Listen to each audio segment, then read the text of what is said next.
In a previous in-depth video, we took a look at the SD Theatre software auto-update function. And continuing on from this, we're going to delve into two more T software enhancements, Aliases and Players. We'll start with Aliases, which is a feature for managing changes to channel settings throughout a cue list. When a costume change occurs on stage, which could be a character adding a hat or other accessory, or even a complete costume change, there can often be associated changes of channel settings. Changes in mic position or even complete mic changes mean different EQs or other channel settings. And in shows with hundreds of cues, sound designers need an efficient method of managing, tracking, and updating these settings. This is where aliases come in. An alias simply represents a version of a character. So a channel might be used for a character Tony, and when Tony puts on a hat, we create an alias called Tony Hat.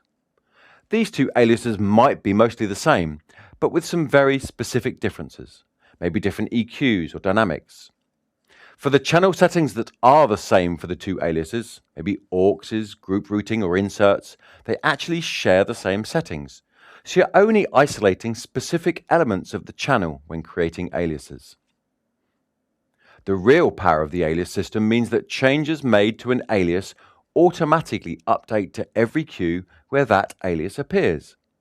This means that changes made to the Tony alias will update all instances of Tony, regardless of which cue you're in when you make the change. And similarly, changes made to Tony Hat also update to every cue where Tony appears in a hat. This ultimately means that no matter what cue you're in or what version of a character you're working with, the channel settings will always be updated by the auto-update system. With an unlimited number of aliases available, you will always have the correct settings no matter how many costume changes the show might demand. Now we have a system to deal with the changes to a channel settings. What happens when a character in the production is played by more than one person? Each person appearing in the show would need their own individual settings to account for the differences in their voice. But we also need to be able to maintain any aliases we've set up. This is handled by the Players function of the T software. Players gives us the ability to assign roles within a show to multiple actors or actresses.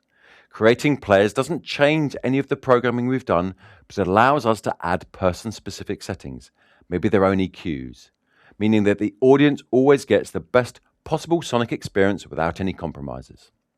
The operator just needs to select who is playing each role at the top of the show, and the cue list is automatically updated with all of the correct settings.